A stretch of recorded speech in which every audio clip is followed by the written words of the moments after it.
ഇവിടെ എന്താണ് അവരുടെ ടാക്ലിംഗ് സ്റ്റൈല്? പൊളി.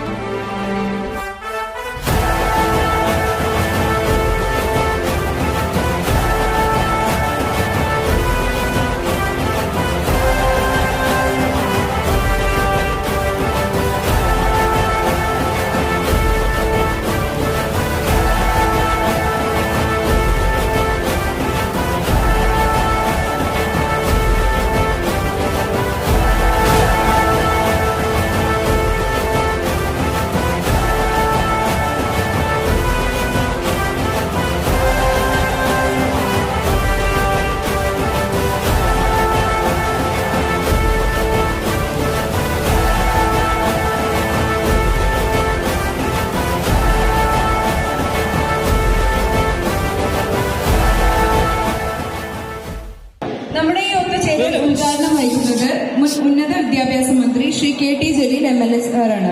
നമ്മളെല്ലാം ഉപരിപഠനം ചെയ്ത തിരൂരങ്ങാടി PSMO കോളേജിലെ പഴയ വിദ്യാർത്ഥിയും അധ്യാപകനുമായ അദ്ദേഹത്തെ വേദിയിലേക്ക് ക്ഷണിക്കുന്നു.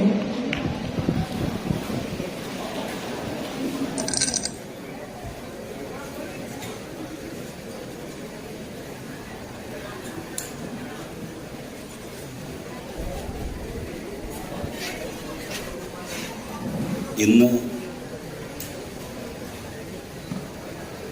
സെപ്റ്റംബർ 5 അധ്യാപക ദിനമാണ്. Doctor S. രാധാകൃഷ്ണനെ അനുസ്മരിച്ചുകൊണ്ടാണ് അധ്യാപക ദിനം രാജ്യമൊട്ടുക്കും കൊണ്ടാടുന്നത്. ഇന്ത്യയുടെ മുൻ രാഷ്ട്രപതി, അറിയപ്പെടുന്ന ഒരുപാട് ശിഷ്യഗണങ്ങളുള്ള ഒരധ്യാപകനായിരുന്നു. അദ്ദേഹം ഒരിക്കൽ ലോകപ്രശസ്തമായിട്ടുള്ള സർവകലാശാലകളിൽ വിദ്യാർത്ഥികളുമായി സംവദിക്കവേ ഒരു കുട്ടി അദ്ദേഹത്തോട് ചോദിച്ചു, what is the most difficult job in the world? ലോകത്തിലെ ഏറ്റവും പ്രയാസകരമായ തൊഴിൽ എന്താണ്, ജോലി എന്താണ്? ഒരു നിമിഷം പോലും ആലോചിക്കാതെ ആ ചോദ്യത്തിന് ഡോക്ടർ S. രാധാകൃഷ്ണൻ പറഞ്ഞ മറുപടി ടു ടീച്ച് എ ടീച്ചർ എന്നാണ്. ഒരധ്യാപകനെ പഠിപ്പിക്കുക എന്നുള്ളതാണ് ലോകത്തിലെ ഏറ്റവും ക്ലേശപൂർണമായ ജോലി. ഒരധ്യാപകൻ അധ്യാപകനായി കഴിഞ്ഞാൽ ഒരുപാട് ശിഷ്യഗണങ്ങൾ അയാളുടെ മുന്നിലെത്തും. ആ ശിഷ്യഗണങ്ങൾക്ക് അക്ഷരവും അറിവും മാത്രം പകർന്നു നൽകുന്നയാളല്ല അധ്യാപകൻ. ഒരധ്യാപകൻ ഒരു കുട്ടിയുടെ സമ്പൂർണമായ ചരിത്രമറിയുന്ന ഒരാളാകും. ആ കുട്ടിയുടെ സാമ്പത്തിക സാമൂഹ്യ സാഹചര്യങ്ങൾ, കുടുംബ പശ്ചാത്തലം, ഇതെല്ലാം അറിഞ്ഞുകൊണ്ട് ആ കുട്ടിയോട് സംവദിക്കുമ്പോഴാണ്, സംവേദിക്കുമ്പോഴാണ് ഒരു യഥാർത്ഥ അധ്യാപകൻ ജന്മമെടുക്കുന്നത്. നമ്മളുടെയൊക്കെ ജീവിതത്തിൽ ഒരുപാട് അധ്യാപകരെ നമുക്ക് കണ്ടുമുട്ടാൻ വേണ്ടി കഴിഞ്ഞിട്ടുണ്ടാകും. 1ാം ക്ലാസ് മുതൽ PhDയും പോസ്റ്റ് ഡോക്ടോറൽ റിസർച്ചുമൊക്കെ പഠിക്കുമ്പോൾ പല പല തലങ്ങളിലുള്ള അധ്യാപകരുമായി പരിചയപ്പെടേണ്ടി വന്നിട്ടുണ്ടാകും. പക്ഷെ നമ്മൾ ഓർക്കുന്ന അധ്യാപകർ നന്നായി നമ്മളെ പഠിപ്പിച്ച അധ്യാപകർ മാത്രമല്ല, അതിനപ്പുറം എല്ലാ നിലയിലും നമ്മളുടെ മാർഗദർശികളായ ഗുരുനാഥന്മാരെയാണ് നമ്മൾ ഓർമ്മിക്കാറ്. ഒരു കുട്ടിയെ സംബന്ധിച്ചിടത്തോളം ഒരു അധ്യാപകൻ കേവലം അറിവ് പകർന്നു കൊടുക്കുന്ന വ്യക്തി മാത്രമല്ല, ആ കുട്ടിയുടെ ആത്മവിശ്വാസത്തിന്റെ, മനക്കരുത്തിന്റെ, എല്ലാറ്റിന്റെയും നിദാനം അദ്ദേഹമാകും. കുട്ടിയുടെ മുന്നോട്ടുള്ള വഴിയിൽ പ്രതിബന്ധങ്ങൾ തീർക്കാൻ ഒരു അധ്യാപകന് സാധിക്കും. പ്രതിബന്ധങ്ങൾ ഏറെയുള്ള വഴിയിലൂടെ മനക്കരുത്തോടെ ഒരു വിദ്യാർത്ഥിയെ നടത്താനും ഒരു അധ്യാപകനെ കൊണ്ട് കഴിയും. നമ്മൾ ഓർമ്മിക്കുന്ന അധ്യാപകർ നമുക്ക് പ്രചോദനമായ അധ്യാപകരാണ്, നമുക്ക് മാർഗദർശികളായ അധ്യാപകരാണ്. അറിവിന്റെയും അക്ഷരങ്ങളുടെയും കൂടെ നന്മ നമുക്ക് ജീവിതത്തിൽ പകർന്നു നൽകിയ അധ്യാപകരാണ്. നമുക്ക് ആത്മവിശ്വാസവും മനക്കരുത്തും പ്രദാനം ചെയ്ത അധ്യാപകരാണ്. ഒരു നിമിഷത്തെ, ഒരു ഘട്ടത്തിൽ ഒരു അഭിനന്ദന വാക്ക് മതിയാകും ഒരു കുട്ടിയെ സംബന്ധിച്ചിടത്തോളം ഒരുപാട് മുന്നോട്ട് പോകാൻ. കുട്ടികളിലെ അരുതായ്മകളെ രഹസ്യമായി അവരോട് പറയുകയും അവരിലെ നന്മകളെ പരസ്യമായി പ്രശംസിക്കുകയും ചെയ്യുന്ന അധ്യാപകർ ജീവിതത്തിൽ ഒരിക്കലും നമുക്ക് മറക്കാൻ കഴിയാത്ത അധ്യാപകരാണ്. നമ്മളുടെയൊക്കെ ജീവിതത്തിലൂടെ അത്തരം അധ്യാപകന്മാർ കടന്നുപോയിട്ടുണ്ടാകും. അങ്ങനെയുള്ള ഒരുപാട് അധ്യാപകന്മാരുടെ കൂടിച്ചേരലാണ് ഇവിടെ നടക്കുന്നത് എന്ന് ഞാൻ മനസ്സിലാക്കുന്നു.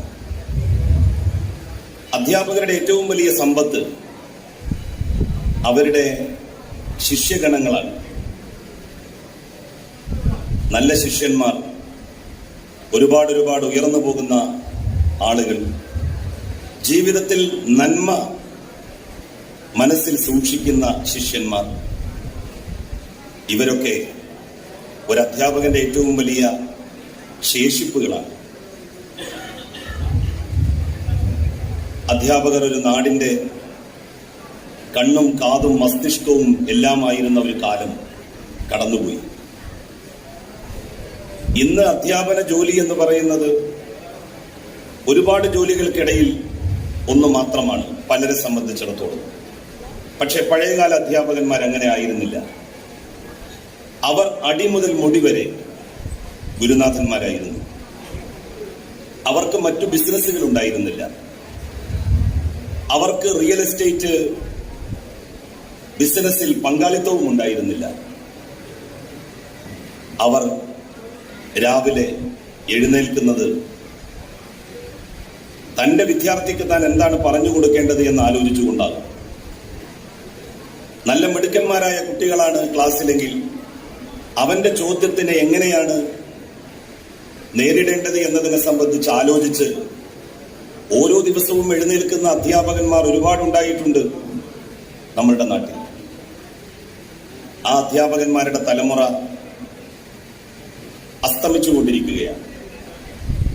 ഇന്ന് അധ്യാപനം ഒരുപാട് ജോലികൾക്കിടയിൽ ഒരു ജോലി മാത്രമാണ്. വേണമെങ്കിൽ അധ്യാപനത്തെ നമുക്ക് സൈഡ് ബിസിനസ് എന്ന് പറയാം. മുഖ്യ ബിസിനസ് ഒക്കെ മറ്റുള്ളതാണ്. അങ്ങനെയുള്ള ഒരു സാഹചര്യം പൊതുവിദ്യാഭ്യാസ സ്ഥാപനങ്ങളിൽ, മറ്റു വിദ്യാലയങ്ങളിൽ വളർന്നു വന്നുകൊണ്ടിരിക്കുകയാണ്. അതാണ് നമ്മളുടെ പൊതുവിദ്യാഭ്യാസ സ്ഥാപനങ്ങളെയും മറ്റു എയ്ഡഡ് വിദ്യാഭ്യാസ സ്ഥാപനങ്ങളെയും ഒരു പരിധിവരെ പ്രയാസപ്പെടുത്തുന്നത് എന്ന് എനിക്ക് തോന്നിയിട്ടുണ്ട്.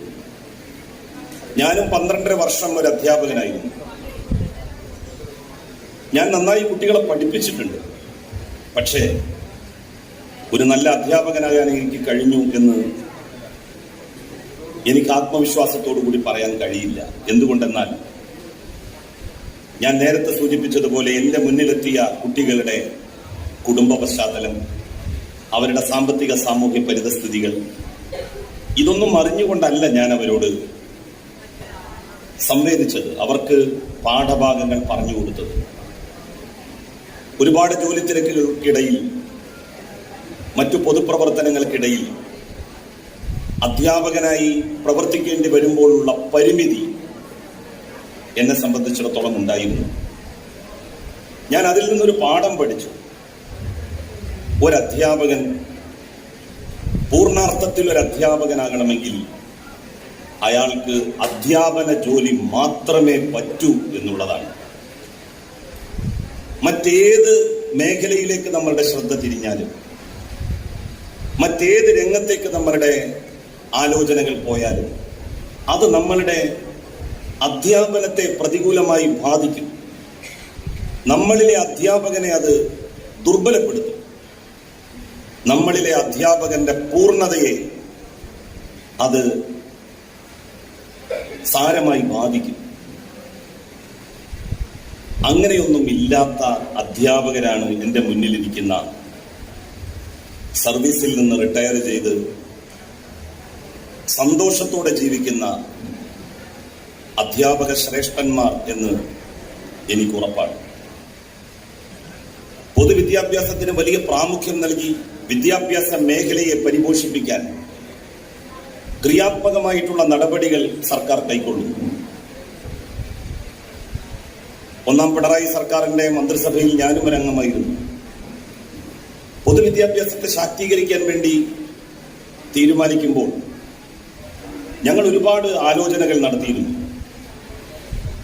അതിന്റെ കാര്യകാരണങ്ങളെ സംബന്ധിച്ച് സംസാരിച്ചിരുന്നു. കോടിക്കണക്കിന് രൂപ പൊതുവിദ്യാഭ്യാസ മേഖലയ്ക്ക് പമ്പ് ചെയ്യുന്നത് എന്തിനു വേണ്ടിയാണ് എന്ന് ചില ആളുകളെങ്കിലും സംശയം ചോദിച്ചിരുന്നു. ഒരുപാട് കുട്ടികൾ ഗവൺമെന്റ് എയ്ഡഡ് വിദ്യാലയങ്ങളിൽ വന്നാൽ അധ്യാപക തസ്തികകൾ കൂട്ടേണ്ടി വരില്ലേ? അധ്യാപകർക്ക് ശമ്പളം കൊടുക്കേണ്ടി വരില്ലേ? ഇപ്പോ ഏതാണ്ട് കേരളത്തിലെ രക്ഷകർത്താക്കൾ മക്കൾക്ക് ഭക്ഷണം കൊടുക്കാൻ ഞാൻ ബാധ്യസ്ഥനാണ് എന്നുള്ളത് പോലെ, അവന് വസ്ത്രം വാങ്ങിക്കൊടുക്കാൻ ഞാൻ ബാധ്യസ്ഥനാണ് എന്നുള്ളത് പോലെ, അവന് നല്ല വിദ്യാഭ്യാസം പണം കൊടുത്ത് വാങ്ങി നൽകാൻ ഞാൻ ഉത്തരവാദപ്പെട്ടവനാണ് എന്നുള്ള നിലയിൽ ചിന്തിക്കുന്ന അവസ്ഥയിൽ എത്തിയിട്ടുണ്ട്. നമ്മൾ എന്തിന് അവരെ ആ വഴിയിൽ നിന്ന് തിരിച്ചു കൊണ്ടുവരണം? നമ്മൾ എന്തിന് ആ മനോഗതത്തെ നിരുത്സാഹപ്പെടുത്തണം?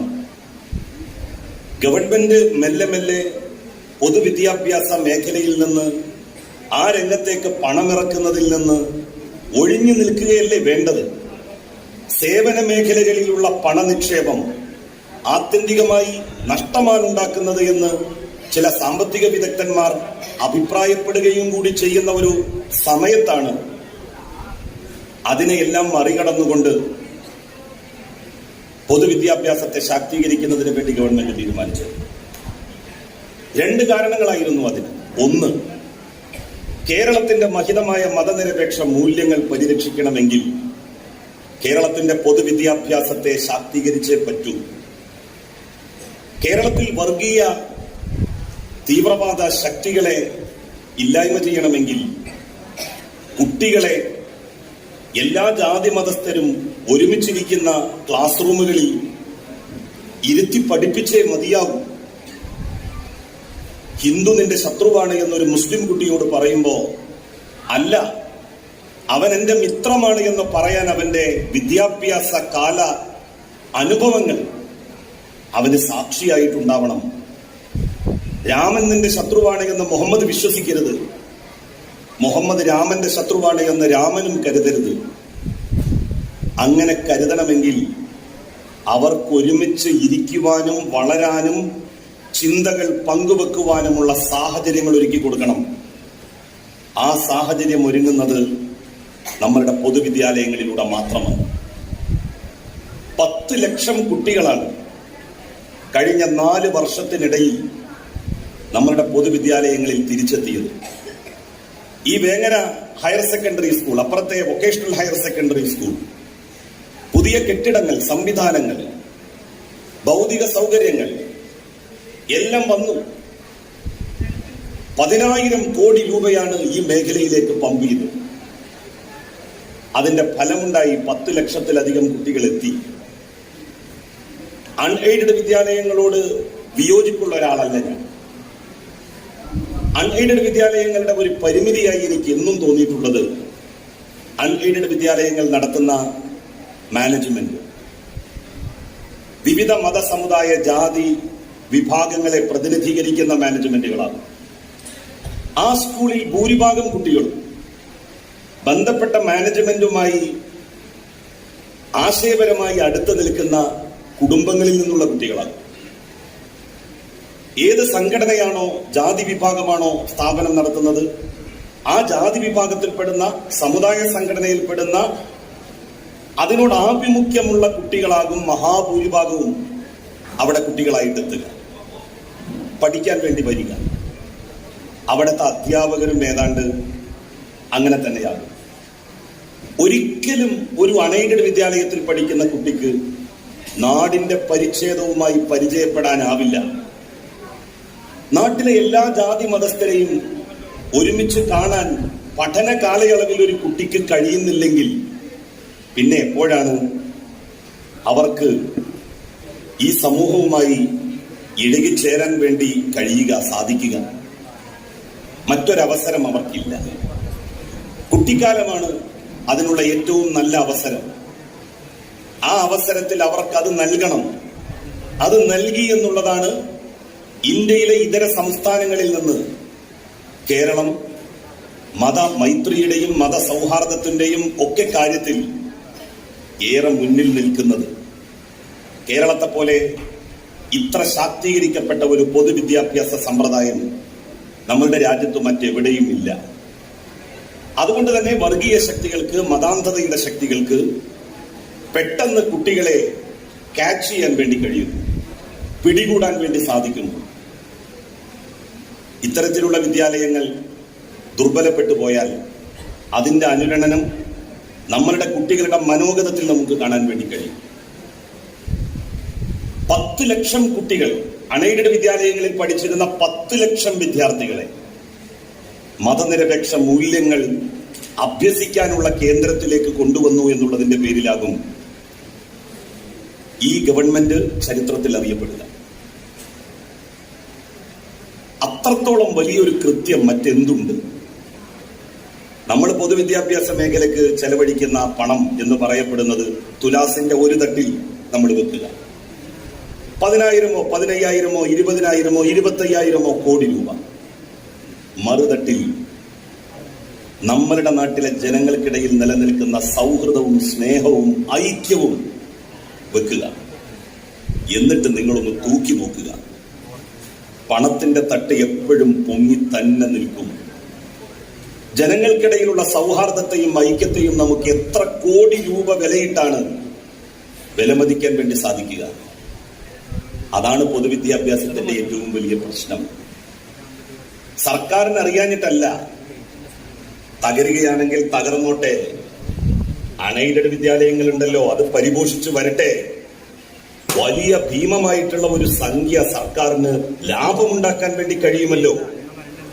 10 ലക്ഷം കുട്ടികൾ വന്നതുകൊണ്ട് എത്ര അധ്യാപകന്മാരുടെ പോസ്റ്റുകളാണ് ക്രിയേറ്റ് ചെയ്യേണ്ടി വന്നത് എന്ന് നമ്മൾ ആരെങ്കിലും ആലോചിച്ച് നോക്കിയിട്ടുണ്ടോ? അത്രയും അധ്യാപകന്മാരുടെ പോസ്റ്റുകൾ ക്രിയേറ്റ് ചെയ്ത് അവർക്ക് ശമ്പളം കൊടുക്കാൻ സർക്കാർ തീരുമാനിച്ചത് ഈ നാടിന്റെ മതനിരപേക്ഷ മൂല്യങ്ങൾ ചോർന്നു പോകരുത് എന്നുള്ള ദൃഢനിശ്ചയത്തിന്റെ അടിസ്ഥാനത്തിലാണ്. അതില്ലാതായാൽ നമ്മളുടെ നാടില്ലാതാകും, നമ്മളുടെ നാട് ദുർബലമാകും. ഒരുപാട് എയ്ഡഡ് സ്ഥാപനങ്ങൾ നമ്മളുടെ നാട്ടിലുണ്ട്, ഗവൺമെന്റ് സ്ഥാപനങ്ങൾ നമ്മളുടെ നാട്ടിലുണ്ട്. ഈ സ്ഥാപനങ്ങളാണ് കേരളത്തിന്റെ മഹിതമായ മതേതരമായ ഭാവത്തിന്റെ അടിസ്ഥാനം എന്ന് തിരിച്ചറിയുന്നവർക്ക് പൊതുവിദ്യാഭ്യാസത്തെ ദുർബലമാക്കാൻ സാധിക്കില്ല. പൊതുവിദ്യാഭ്യാസത്തെ ഇനിയും ശാക്തീകരിക്കണം. ഈ നാട്ടിലെ അവസാനത്തെ അൺഎയ്ഡഡ് വിദ്യാലയവും പൂട്ടപ്പെടണം എന്ന വിനീത അഭിപ്രായമുള്ള ഒരാളാണ് ഞാൻ. അത് അവരോടുള്ള എന്തെങ്കിലും ദേഷ്യം കൊണ്ടല്ല. എല്ലാ കുട്ടികളും എല്ലാ മതജാതി വിഭാഗക്കാരും ഉൾപ്പെടുന്ന ക്ലാസ് റൂമുകളിൽ പഠിക്കണം. എല്ലാ ജാതി മതസ്ഥരായ അധ്യാപകരും അവരെ പഠിപ്പിക്കണം. എന്റെ രാജ്യം എങ്ങനെ എന്ന് ചോദിച്ചാൽ ഇതാ ഈ ക്ലാസ് റൂം പോലെയാണ്, ഈ സ്കൂള് പോലെയാണ് എന്ന് ഓരോ വിദ്യാലയത്തെയും ചൂണ്ടി ഒരധ്യാപകന് പറയാൻ കഴിയാത്ത വിദ്യാലയങ്ങളെ എങ്ങനെയാണ് നമുക്ക് വിദ്യാലയങ്ങൾ എന്ന് വിളിക്കാൻ വേണ്ടി സാധിക്കുക? എല്ലാവരെയും ഒരുമിച്ച് കാണാൻ കഴിയുന്ന ഒരിടം, ഒരു കോമ്പൗണ്ട്, ഒരു ക്ലാസ് റൂം, ഒരു ബെഞ്ച്, അവിടെ ഇരുന്നു കൊണ്ടാണ് സൗഹൃദത്തിന്റെ ഭൂമിക സൃഷ്ടിക്കപ്പെടുന്നത്. നമ്മൾ ഇന്ന് കാണുന്ന കേരളമൊന്നും ആയിരുന്നില്ലല്ലോ. സ്വാമി വിവേകാനന്ദൻ കേരളം സന്ദർശിച്ചതിന് ശേഷം പറഞ്ഞത് കേരളം ഒരു ഭ്രാന്താലയമാണ് എന്നാണ്. ജാതിക്കോമരങ്ങൾ അത്രമാത്രം ഉറഞ്ഞു തുള്ളിയിരുന്നു നമ്മളുടെ നാട്ടിൽ. അത്രമാത്രം ജാതീയമായ അസ്പൃശ്യതയും തൊട്ടുകൂടായ്മയും തിരുണ്ടിക്കൂടായ്മയും നിലനിന്നിരുന്നു കേരളത്തിൽ. അങ്ങനെയുള്ള കേരളം ഈ നിലയിലേക്ക് വളർന്നത് നമ്മളുടെ പൊതുവിദ്യാഭ്യാസ സ്ഥാപനങ്ങളുടെ പിൻബലത്തിലാണ് എന്നുള്ള യാഥാർത്ഥ്യം ആർക്കാണ് അറിയാത്തത്? അതിനെ ആർക്കാണ് നിഷേധിക്കാൻ വേണ്ടി കഴിയുക? തെക്കൻ കേരളത്തിൽ സവർണാധ്യാപകന്മാരെല്ലാം കൂടി ഒരു തീരുമാനമെടുത്തു. സ്കൂളിൽ വരുന്ന അധസ്ഥിതരായിട്ടുള്ള തൊലി കറുത്തവന്റെ മക്കളെ പഠിപ്പിക്കില്ല ഞങ്ങൾ എന്ന്. അന്ന് അതിനെ അയ്യങ്കാളി വെല്ലുവിളിച്ചത് എങ്ങനെയാണെന്നോ, നിങ്ങൾ ഞങ്ങളുടെ കുട്ടികളെ പഠിപ്പിക്കില്ലെങ്കിൽ നിങ്ങളുടെ വയലുകളിൽ ഞങ്ങൾ പണിയെടുക്കില്ല. ഒരു കൊല്ലം തിരുകൊച്ചി മേഖലയിലെ നെൽപ്പാടങ്ങൾ വിളയാതെ കിടന്നു, കൊയ്യാതെ കിടന്നു, ഉഴുതു മറിക്കാതെ കിടന്നു. അവസാനം സവർണ തമ്പുരാക്കന്മാർക്ക് തൊലി കറുത്ത മനുഷ്യന്റെ മുമ്പിൽ അടിയറവ് പറയേണ്ടി വന്നു. അങ്ങനെയാണ് കേരളത്തിൽ പൊതുവിദ്യാഭ്യാസ സ്ഥാപനങ്ങൾ അഭിവൃദ്ധിപ്പെട്ടു വന്നത് എന്നുള്ളത് നമ്മൾ വിസ്മരിക്കരുത്. ഈ നാട്ടിലെ മാപ്പിള സമുദായത്തിൽപ്പെടുന്ന, മുസ്ലിം സമുദായത്തിൽപ്പെടുന്ന കുട്ടികൾ, അവർക്ക് ഈ പൊതുവിദ്യാഭ്യാസ സ്ഥാപനങ്ങൾ ഇല്ലായിരുന്നു എങ്കിൽ വിദ്യാഭ്യാസം ആർജിക്കുമായിരുന്നു. 1968 വളരെ മുസ്ലിങ്ങൾ തിങ്ങി താമസിക്കുന്ന ഒരു മേഖലയിലെ സ്കൂളിൽ 9ാം ക്ലാസ്സിൽ 2 മുസ്ലിം പെൺകുട്ടികളാണ് പഠിച്ചിരുന്നത് എന്ന് രേഖപ്പെടുത്തപ്പെട്ടിട്ടുണ്ട്. അധസ്ഥിത വിഭാഗത്തിൽപ്പെടുന്ന കുട്ടികൾ, പിന്നോക്ക ന്യൂനപക്ഷ വിഭാഗങ്ങളിൽപ്പെടുന്ന കുട്ടികൾ, ഇവർക്കൊക്കെ അറിവിന്റെയും വിജ്ഞാനത്തിന്റെയും ഒരു വിഹായസ് തന്നെ പൊതുവിദ്യാഭ്യാസ സ്ഥാപനങ്ങൾ തുറന്നു കൊടുത്തു. അതിന്റെ ശക്തിയിലും ശേഷിയിലും ക്ഷേമുഷിയിലുമാണ് ഇന്ന് നമ്മളുടെ നാട് എത്തി നിൽക്കുന്ന അവസ്ഥയിൽ നമുക്ക് എത്താൻ വേണ്ടി കഴിഞ്ഞത് എന്നുള്ളത് സാന്ദർഭികമായി സൂചിപ്പിക്കാൻ ഞാൻ ഈ വിലപ്പെട്ട സമയം ഉപയോഗപ്പെടുത്തുകയാണ്. ഏറ്റവും പ്രധാനം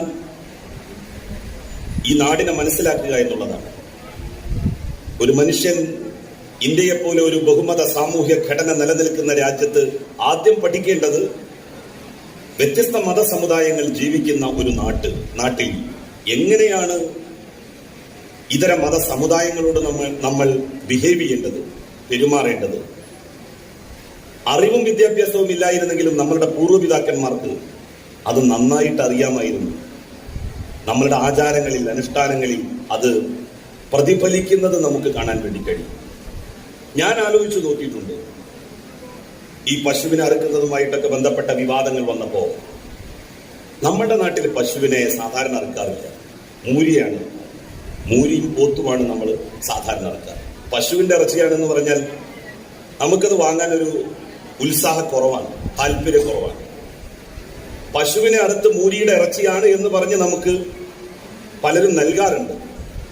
എന്നാൽ പോലും അത് വെച്ച് കഴിച്ചാൽ അതിനെ സംബന്ധിച്ചൊരു നല്ല അഭിപ്രായമല്ല ഉണ്ടാവുക. അപ്പൊ ഞാനിങ്ങനെ ആലോചിച്ചു, എന്തുകൊണ്ടാണ് മലബാർ പ്രദേശത്ത് പ്രത്യേകിച്ച് ഈ പശുവിനെ അറുക്കാത്തത്? ഞാൻ വളരെ പ്രായം ചെന്ന ഒരു കാരണവരോട് അതിന്റെ കാരണം ചോദിച്ചു. അദ്ദേഹം എന്നോട് പറഞ്ഞത്, പശു നമ്മുടെ നാട്ടിലെ ഹിന്ദുമത സമുദായക്കാർ ഏറെ ആരാധനയോടെ കാണുന്ന ഒരു മൃഗമാണ്. അതുകൊണ്ട് അവയെ അറുത്താൽ സഹോദര സമുദായാംഗങ്ങൾക്ക് എന്തെങ്കിലും മാനസികമായ പ്രയാസം വേണ്ട എന്ന് കരുതി നമ്മളുടെ പൂർവികർ അത് ഒഴിവാക്കിയതാണ്. അവര് പരമാവധി അതിന്റെ എണ്ണം കുറച്ചതാണ്. ഇന്നും മലബാറിലെ കടകളിൽ ചെന്നാൽ, മീറ്റ് വിൽക്കുന്ന കടകളിൽ ചെന്നാൽ പശുവിറച്ചി നമുക്ക് കിട്ടില്ല, മൂരിയിറച്ചി നമുക്ക് കിട്ടും, പോത്തിറച്ചിയും കിട്ടും. പക്ഷെ പശുവിനെ അങ്ങനെ വ്യാപകമായി അറുക്കുന്ന ഒരു രീതി നമ്മുടെ നാട്ടിലില്ല. എന്നാൽ അമേരിക്കയിൽ അതുണ്ട്. അമേരിക്കക്കാർ ഏറ്റവും കൂടുതൽ ഇഷ്ടപ്പെടുന്ന ഇറച്ചി പശുവിന്റെ ഇറച്ചിയാണ്. അവരുടെ ഓരോ പ്രഭാതവും ആരംഭിക്കുന്നത് പശുവിന്റെ ഇറച്ചി നിന്നുകൊണ്ടാണ്. നല്ല ബർഗർ കഴിച്ചുകൊണ്ടാണ് അവർ, ബ്രേക്ക്ഫാസ്റ്റ് കഴിച്ചുകൊണ്ടാണ് അവരവരുടെ ഒരു ദിവസം തുടങ്ങുന്നത്. അപ്പൊ നമ്മളുടെ കാരണവന്മാർ അവര് എത്രമാത്രം സൂക്ഷ്മതയോടുകൂടിയാണ് കാര്യങ്ങൾ കണ്ടിരുന്നത് എന്നുള്ളത് ഇത് വ്യക്തമാക്കുന്നു. അതാണ് ഞാൻ പറഞ്ഞത്, അവർക്ക് അറിവുണ്ടായിരുന്നില്ല. നമ്മൾ പറയുന്നത് പോലെയുള്ള അക്കാദമിക് നോളജ് ഉണ്ടായിരുന്നില്ല. പക്ഷെ യഥാർത്ഥ അറിവ് അവർക്കുണ്ടായിരുന്നു. അവർക്ക് എങ്ങനെയാണ് ജനങ്ങൾ സൗഹൃദത്തിൽ ജീവിക്കേണ്ടത്, കഴിയേണ്ടത് എന്നുള്ളതിനെ സംബന്ധിച്ച് അറിയാമായിരുന്നു. അതുകൊണ്ടാണ് മറ്റുള്ള മതസ്ഥരുടെ വികാരങ്ങൾ വ്രണപ്പെടാതെ എങ്ങനെ ജീവിക്കുന്നു എന്ന് അവർ പഠിച്ചതും എങ്ങനെ ജീവിക്കണമെന്നുള്ളത് അവർ പ്രാവർത്തികമാക്കി തന്നു. ഞാൻ ഈ അടുത്ത കാലത്ത് ധർമ്മടം ഭാഗത്ത് പോവുകയുണ്ടായി, കണ്ണൂർ ജില്ലയിലെ ഒരു പ്രദേശത്ത്. അപ്പൊ അവിടെ ഒരു ഉത്സവം, ഞാൻ അവിടെ മഗ്‌രിബ് നമസ്കാരത്തിന് പള്ളിയിൽ പോയി. അപ്പൊ അവിടെ ഞാൻ കാര്യങ്ങളൊക്കെ ഒന്ന് അന്വേഷിച്ചു. എവിടെ ചെന്നാലും അവിടുത്തെ ഒരു മത സാമുദായിക ബന്ധങ്ങളെ കുറിച്ച് അന്വേഷിക്കുക എന്നുള്ളത് എന്റെ ഒരു രീതിയും ശീലവുമാണ്. അതുകൊണ്ട് തന്നെ ഞാൻ ചോദിച്ചു. അപ്പൊ അവർ പറഞ്ഞു, ഇപ്പോ ഇവിടെ ഒരു ഉത്സവം നടക്കുകയാണ്. ഈ ഒരാഴ്ച ഈ പ്രദേശത്തുള്ള ഒരു വീട്ടിൽ, അദ്ദേഹം പറഞ്ഞത് മുസ്ലിങ്ങളുടെ വീടുകളിൽ ഉൾപ്പെടെ മത്സ്യ മാംസ ഭക്ഷണങ്ങൾ ഉണ്ടാക്കാറില്ല ഈ ഒരാഴ്ച. ആ ഒരാഴ്ച കഴിഞ്ഞാൽ ഇഷ്ടംപോലെ ബീഫാണെങ്കിൽ ബീഫ്, മത്സ്യങ്ങളാണെങ്കിൽ മത്സ്യങ്ങൾ, അത് എല്ലാവരും കഴിക്കും, നാനാജാതി മതസ്ഥരും കഴിക്കും. ഇങ്ങനെയൊക്കെ നമ്മളുടെ നാട്ടിൽ ഉണ്ട് എന്നുള്ളത് എത്ര പേർക്കറിയാം? അധികം പേർക്കൊന്നും അറിയില്ല. നമ്മൾ പലതിനെയും അന്ധവിശ്വാസങ്ങൾ എന്ന് പറയും. പക്ഷെ ആ അന്ധവിശ്വാസങ്ങളൊക്കെ വളർത്തിക്കൊണ്ടുവന്നത്, അല്ലെങ്കിൽ അതിനെയൊക്കെ പരിരക്ഷിച്ചു പോകുന്നത് സൗഹൃദത്തിന്റെ ഒരു തലം അവയുടെ ഒക്കെ പിന്നിലുണ്ട് എന്നുള്ളത് കൊണ്ടുകൂടിയാണ്. അനിവാര്യമായൊരു തിന്മ എന്നുള്ള നിലയിൽ ഒരു പക്ഷേ നമ്മളുടെ കാരണവന്മാർ അങ്ങനെ ചില കാര്യങ്ങളും കൂടി പ്രോത്സാഹിപ്പിച്ചു കൊണ്ടുവന്നിട്ടുണ്ടാകാം. ഇതാണ് നമ്മളുടെ കേരളം, ഇതാണ് നമ്മളുടെ രാജ്യം. ഇതിനെ കൃത്രിമമായി ഒന്നാക്കാനുള്ള നീക്കങ്ങൾ രാജ്യത്ത് പ്രശ്നങ്ങളെ ഉണ്ടാക്കും, പ്രയാസങ്ങളെ ഉണ്ടാക്കും. ഈ വൈവിധ്യങ്ങൾ ഇല്ലാതായാൽ നമ്മളുടെ രാജ്യമാണ് എന്നേക്കുമായി ഇല്ലാതാവുക. ഈ വൈവിധ്യങ്ങൾ അസ്തമിച്ചാൽ ഇന്ത്യയാകും ആത്യന്തികമായി ദുർബലമാവുക. ബഹുസ്വരത എന്ന് പറയുന്നത് ഈ പ്രകൃതിയിൽ നമുക്ക് കാണാൻ വേണ്ടി കഴിയും. മതങ്ങളിലും വിശ്വാസങ്ങളിലും മാത്രമല്ല ബഹുസ്വരതയുള്ളത്. പ്രകൃതിയിലേക്ക് നോക്കും, പക്ഷിമൃഗാദികളിലേക്ക് നോക്കും, ബഹുസ്വരത നമുക്ക് കാണാൻ വേണ്ടി കഴിയും. ദൈവം എന്തിനാണ് ഒരുപാട് ഇനം പക്ഷികളെ സൃഷ്ടിച്ചത്, ഒരുപാട് ഇനം വൃക്ഷലതാദികളെ സൃഷ്ടിച്ചത്, ഒരുപാട് ഇനം മൃഗങ്ങളെ സൃഷ്ടിച്ചത്? ഏതെങ്കിലും ഒരു ഇനം പാമ്പ് മതിയായിരുന്നല്ലോ, ഇഴജന്തു മതിയായിരുന്നല്ലോ. ആയിരക്കണക്കിന് ഇനം ഇഴജന്തുക്കളെ എന്തിന് ദൈവം സൃഷ്ടിച്ചു ഈ പ്രകൃതി? ഒന്നോ രണ്ടോ ഇനം മരം മതിയായിരുന്നല്ലോ, വൃക്ഷങ്ങൾ മതിയായിരുന്നല്ലോ. എനിക്ക് മരത്തെ സൃഷ്ടിക്കാൻ അറിയാം എന്ന് ദൈവത്തിന് ബോധ്യപ്പെടുത്തി കൊടുക്കാൻ. എല്ലാറ്റിലുമുണ്ട് ഈ വൈവിധ്യം. ഇത് പ്രകൃത്യാലുള്ള വൈവിധ്യമാണ്. പുലി മാത്രം മതി നാട്ടിലെന്ന് ആരെങ്കിലും തീരുമാനിച്ചാൽ ആ തീരുമാനത്തെക്കുറിച്ച് നമ്മൾ എന്താണ് പറയുക? പുലി മാത്രം മതി, അല്ലെങ്കിൽ ഏതെങ്കിലും ഒരു മൃഗം മാത്രം മതി, ഒരു മതം മാത്രം മതി ഒരു രാജ്യത്ത് എന്ന് തീരുമാനിക്കുന്നതിന് സമാനമാണത്. ഒരു മൃഗം മാത്രം മതി, ഒരു പക്ഷി മാത്രം മതി, ഒരു ഇനം മാത്രം മതി. ഒരു വൃക്ഷം മാത്രം മതി. വൈവിധ്യങ്ങൾ, വൈജാത്യങ്ങൾ, അതാണ് നമ്മുടെ നാടിന്റെ സൗന്ദര്യത്തിന്റെ ആധാരം. ഈ വൈവിധ്യപൂർണമായിട്ടുള്ള സദസ്സ് പോലെയാണ് നമ്മളുടെ രാജ്യവും എന്ന് തിരിച്ചറിയാൻ നമുക്ക് കഴിയണം. ആ തിരിച്ചറിവ് പകർന്നു നൽകുന്ന കേന്ദ്രങ്ങളാണ് നമ്മളുടെ പൊതുവിദ്യാഭ്യാസ സ്ഥാപനങ്ങൾ. ആ പൊതുവിദ്യാഭ്യാസ സ്ഥാപനങ്ങളിൽ അത്തരം അറിവുകൾ കുട്ടികൾക്ക് അക്കാദമിക് അറിവിനോടൊപ്പം പകർന്നു നൽകുന്ന ആളുകളാണ് അധ്യാപകന്മാർ. ഈ രാജ്യത്തിന്റെ ദേശീയോത്ഗ്രഥന പ്രക്രിയയിൽ ഏറ്റവും വലിയ പങ്ക് നിർവഹിക്കുന്ന ഈ നാട്ടിലെ അധ്യാപകന്മാരെ ഒരിക്കൽ കൂടി അനുസ്മരിക്കുന്നു. ഈ ചടങ്ങിന്റെ അധ്യക്ഷത വഹിക്കുന്നത് ഷബാഹ് എന്റെ സുഹൃത്തു കൂടിയാണ്. ഇവിടെ നിരവധി ആളുകൾ വേദിയിൽ ഉപവിഷ്ടരാണ്. വിവിധ രംഗങ്ങളിൽ പ്രാഗൽഭ്യം തെളിയിച്ചിട്ടുള്ള ആളുകൾ. ഞാൻ അവരുടെ ഒന്നും പേരെടുത്ത് പറഞ്ഞ് സമയം പാഴാക്കുന്നില്ല. കുറച്ച് സമയം വൈകിയാണ് ഞാൻ എത്തിയത്. ഭയങ്കര ട്രാഫിക് ജാമായിരുന്നു എല്ലാ സ്ഥലത്തും. ഓണത്തിന്റെ തിരക്കായിരുന്നു. അതുകൊണ്ടാണ് പറഞ്ഞ സമയത്ത് ഞാൻ 12 മണിക്ക് വരും എന്നാണ് പറഞ്ഞിരുന്നത്. നേരത്തെ 10:30 മണിക്ക് വരാമെന്ന് ഏറ്റിരുന്നെങ്കിലും എൻ്റെ നിയോജക മണ്ഡലത്തിൽ എനിക്ക് നിർബന്ധമായും പങ്കെടുക്കേണ്ട ചില പരിപാടികൾ വന്നു ചേർന്നതിനാലാണ് 1.5 മണിക്കൂർ വൈകി എത്താമെന്ന് പറഞ്ഞത്. അതിലും അരമണിക്കൂർ വൈകിയാണ് ഞാൻ എത്തിയത്. സമയത്ത് എത്തുകയും സമയം കഴിഞ്ഞ് സ്കൂളിൽ നിന്ന് സമയത്തിന് മുൻപേ എത്തുകയും സമയം കഴിഞ്ഞ് സ്കൂളിൽ നിന്ന് പോവുകയും ചെയ്ത ഗുരുശ്രേഷ്ഠന്മാർ സന്നിഹിതരായ ഈ സദസ്സിൽ വൈകി എത്തിയതിൽ ക്ഷമ ചോദിച്ചുകൊണ്ട് ഈ ചടങ്ങിന്റെ ഔപചാരികമായ ഉദ്ഘാടനം നിങ്ങളുടെ എല്ലാവരുടെയും സാന്നിധ്യത്തിൽ നിങ്ങൾ നിർവഹിക്കുന്നത് പോലെ നിങ്ങൾക്കായി നിർവഹിച്ചുകൊണ്ട് എന്റെ വാക്കുകൾ അവസാനിപ്പിക്കുന്നു. നന്ദി, നമസ്കാരം. ഞങ്ങളുടെ ഈ പരിപാടി ഉദ്ഘാടനം ചെയ്തതിന് ടീം ഹാപ്പിയുടെ ഹൃദയം നിറഞ്ഞ നന്ദി ഞങ്ങൾ രേഖപ്പെടുത്തുന്നു. ഈ സ്കൂളിലെ മുൻ അധ്യാപകനായ ശ്രീ ഹംസ കുഞ്ഞു മാസ്റ്റർ പ്രസിദ്ധമായ ഒരുപാട് ബാലസാഹിത്യ കൃതികൾ എഴുതിയ ആളാണ്. അദ്ദേഹത്തിന്റെ പുസ്തകങ്ങൾ നമ്മുടെ സ്കൂളുകളിലേക്കും മറ്റു വായനശാലകളിലേക്കും നൽകുന്നതിനായി ബഹുമാന്യനായ ശ്രീ KT ജലീൽ MLAയും അത് ഏറ്റുവാങ്ങുന്നതിനായി വേങ്ങര ബോയ്സ് ഹൈസ്കൂളിലെ higher secondary principal Shri Mansoor സാറിനെയും ക്ഷണിക്കുന്നു.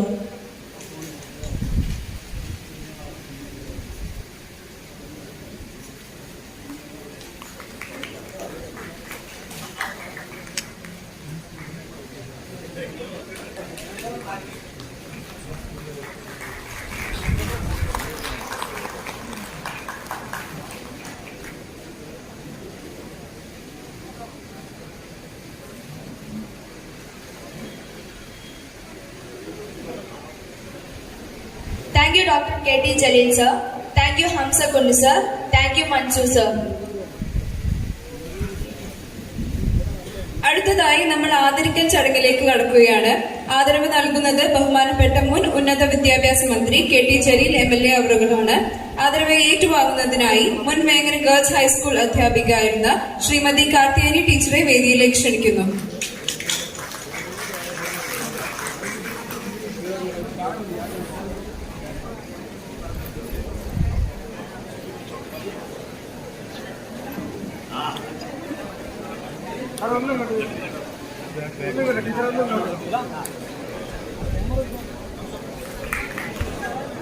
അടുത്തതായി മുൻ AEOയും സ്കൂളിലെ പ്രധാന അധ്യാപകനുമായിരുന്ന ശ്രീ മുഹമ്മദ് അലി മാഷിനെ വേദിയിലേക്ക് മൊമെന്റ് ഏറ്റുവാങ്ങുന്നതിനായി ക്ഷണിക്കുന്നു.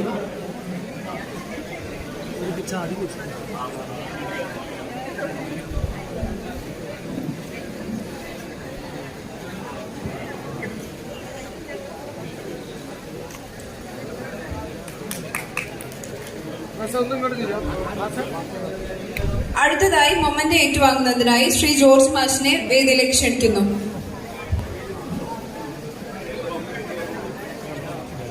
അടുത്തതായി ശ്രീ MM അബ്ദുറഹ്മാൻ മാഷിനെ മൊമെന്റ് ഏറ്റുവാങ്ങുന്നതിനായി വേദിയിലേക്ക് ക്ഷണിക്കുന്നു.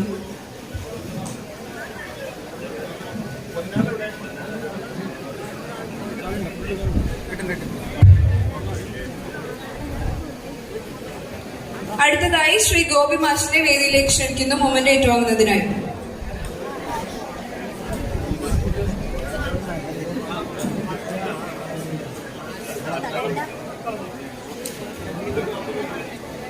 ശ്രീ ഹമീദ് മാഷിനെ വേദിയിലേക്ക് ക്ഷണിക്കുന്നു.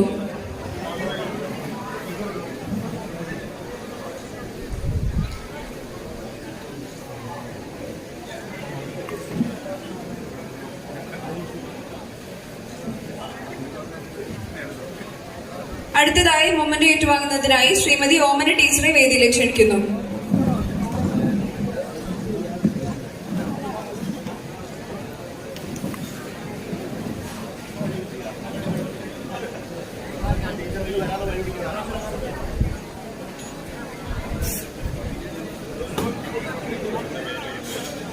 അടുത്തതായി മൊമെന്റ് ഏറ്റുവാങ്ങുന്നതിനായി ശ്രീമതി സരോജിനി ടീച്ചറെ വേദിയിലേക്ക് ക്ഷണിക്കുന്നു.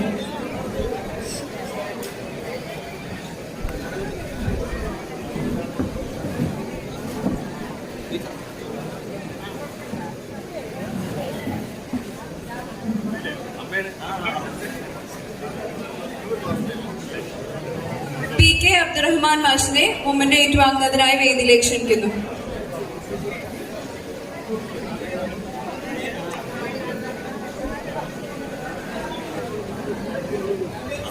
അബ്ബാസ് മാസ്റ്ററെ വേദിയിലേക്ക് ക്ഷണിക്കുന്നു.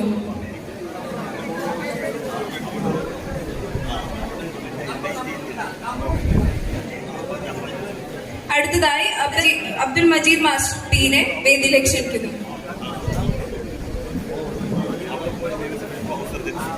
7 അബ്ദുള്ള മാസ്റ്റർ പരമ്പനെ വേദിയിലേക്ക് ക്ഷണിക്കുന്നു. 8 അബ്ദുറഹ്മാൻ മാസ്റ്റർ കെയെ വേദിയിലേക്ക് ക്ഷണിക്കുന്നു.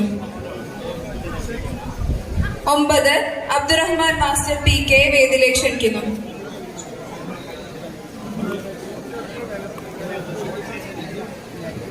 അടുത്തതായി അഹമ്മദ് മാസ്റ്റർ പി എ വേദിയിലേക്ക് ക്ഷണിക്കുന്നു.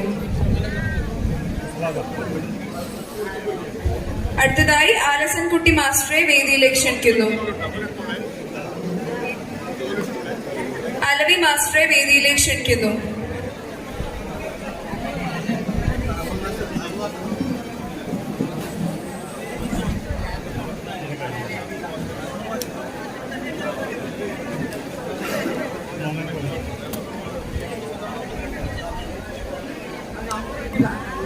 അടുത്തതായി അനിൽകുമാർ മാസ്റ്ററെ വേദിയിലേക്ക് ക്ഷണിക്കുന്നു. 15 അസൻ മാസ്റ്ററെ വേദിയിലേക്ക് ക്ഷണിക്കുന്നു. 17 ആയിഷ ടീച്ചർ പി എ വേദിയിലേക്ക് ക്ഷണിക്കുന്നു.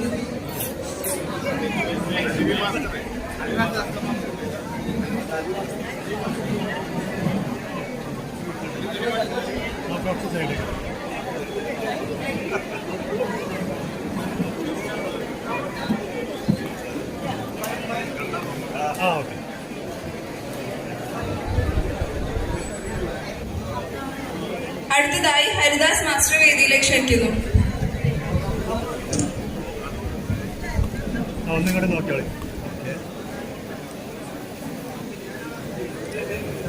Hasankutty master number 26 Hasankutty master വേദിയിലേക്ക് ക്ഷണിക്കുന്നു.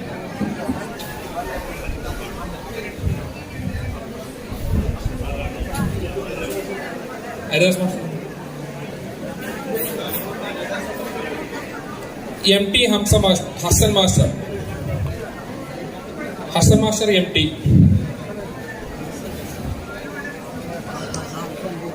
27 ഇബ്രാഹിം മാസ്റ്റർ കൂനാരി ഇബ്രാഹിം മാസ്റ്റർ ക്ഷണിക്കുന്നു.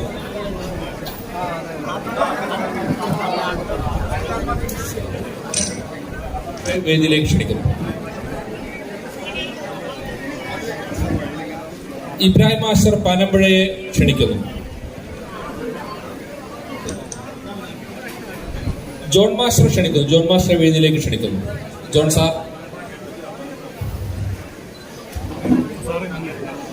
സാറെ വേദിയിലേക്ക് ക്ഷണിക്കുന്നു.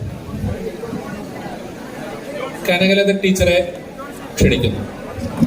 കനകലത ടീച്ചറെ വേദിയിലേക്ക് ക്ഷണിക്കുന്നു. 33 കുഞ്ഞാലി മാസ്റ്ററെ വേദിയിലേക്ക് ക്ഷണിക്കുന്നു.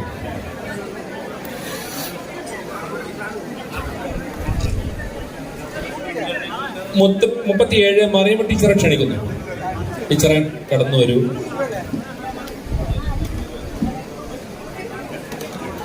നമ്മുടെ മോഹൻ മാഷ് ക്ഷണിക്കുന്നു. 38 മോഹൻ മാഷ് ക്ഷണിക്കുന്നു. 39 മൊയ്തീൻ കുഞ്ഞി മാസ്റ്റർ ക്ഷണിക്കുന്നു. മാധവക്കുട്ടി ടീച്ചർ എത്തിയിട്ടുണ്ട്. അവിടെ നിന്ന് ഓടി എത്താൻ കുറച്ച് വൈകിയതാണ്.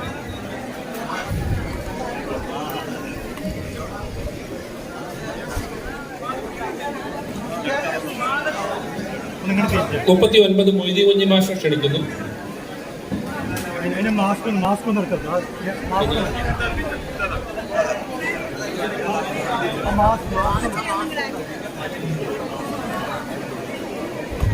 നാൽപ്പത്തി 43 മുഹമ്മദ് മാസ്റ്റർ പി കെ. മൊയ്ത് master 43 Muhammad master P K. Muhammad master P K. 45 നമ്മുടെ സീനിയർ അധ്യാപകനാണ് നാരായൺ മാസ്റ്റർ വേദിയിലേക്ക് ക്ഷണിക്കുന്നു. 45 Narayanan master K V.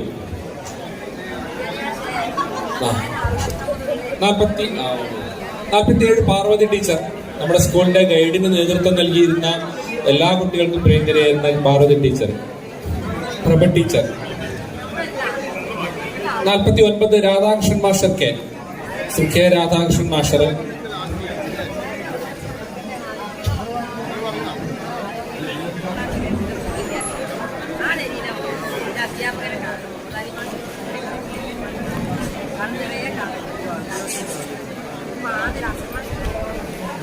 'Rahman master Ramachandran master. 51 Ramachandran master. Raman master നമ്മുടെ സ്കൂളിന്റെ അയൽവാസി തന്നെയാണ് ഇവിടെ താമസിക്കുന്നത്. ശ്രീരാമൻ മാസ്റ്റർ. ഇതൊരു ആൽഫബറ്റ് എ.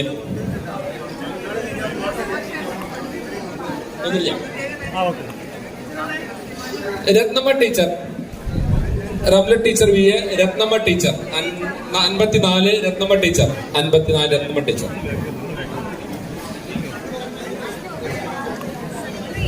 ഇന്നൊരു പാട്ടൊക്കെ പാടാന്ന് പറഞ്ഞിരുന്നു. പക്ഷെ സമയം കുറച്ച് വൈകിയത് കാരണം ഞങ്ങളൊരു ദിവസം ടീച്ചറെ വീട്ടിൽ പോയിട്ട് നല്ല ഭക്ഷണം കഴിച്ചൊരു പാട്ടൊക്കെ കേട്ട് പോരുമായിരുന്നു. 56 Rukki teacher. 57 Safiya teacher. Safiya teacher. 57 Safiya teacher. എല്ലാവരും ഭക്ഷണം കഴിച്ചിട്ടേ പോകാൻ പാടുള്ളൂ കേട്ടോ. നല്ല ഭക്ഷണം തയ്യാറാക്കിയിട്ടുണ്ട്. ജ്യോതി പഠിപ്പിച്ച ഞങ്ങളുടെ പ്രിയങ്കരിയായ Sarasamma teacher.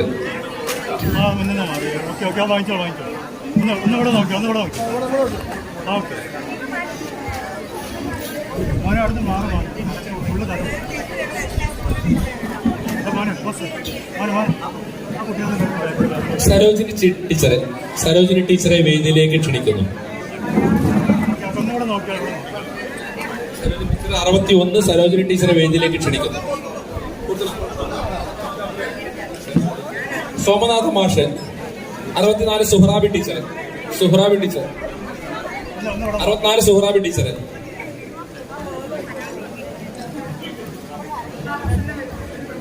65 Sumamani teacher.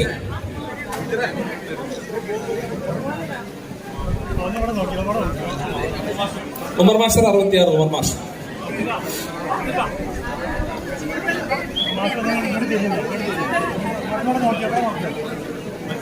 Velayudhan master. Thangal master. Kadeema teacher.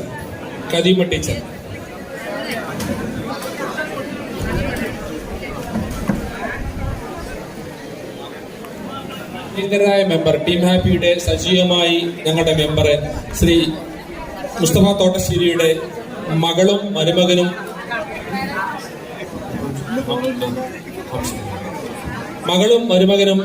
MBBS കഴിഞ്ഞ് ഡോക്ടറായിട്ട് നമ്മളെ കൂട്ടത്തിലേക്ക് വന്നിട്ടുണ്ട്. അവർക്കും അതുപോലെ തന്നെ ശ്രീ അജ്മൽക്കായുടെ മകൾ അമാനി അജ്മലും കുട്ടി മാസ്റ്റർ. ഭയങ്കര സ്കൂളിന്റെ നിറസാന്നിധ്യം ഇബ്രാഹിം കുട്ടി മാസ്റ്റർക്ക് നമ്മുടെ പ്രിയങ്കരനായ ശ്രീ KT ജലീൽ സാർ പന്നാട അണിയിക്കുന്നു, മൊമെന്റ് നൽകുന്നു. അടുത്തായിട്ട് നമ്മുടെ പ്രിയപ്പെട്ട കുട്ടികളെ ഈ ആദരവ് ഏറ്റുവാങ്ങുന്നതിനായി ക്ഷണിക്കുകയാണ് ഡോക്ടർ മലൂഫ തോട്ടശ്ശേരി. ഡോക്ടർ മലൂഫ തോട്ടശ്ശേരിയെ ഈ വേദിയിലേക്ക് സ്വാഗതം ചെയ്യുകയാണ്.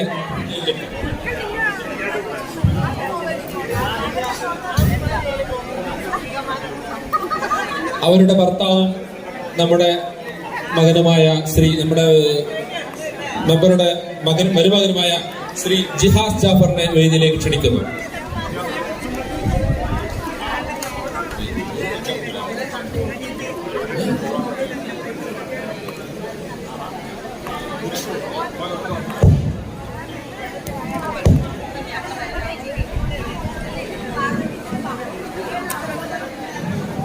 അടുത്തതായിട്ട് അജ്മൽ കയുടെ മകൾ അമാനി അജ്മലിനുള്ള മൊമെന്റോ.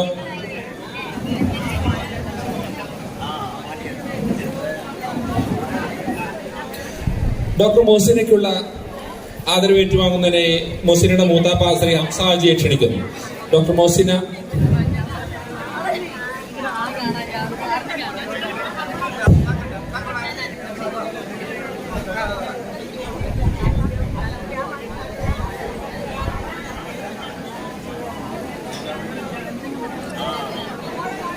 സന്തോഷമുണ്ട്.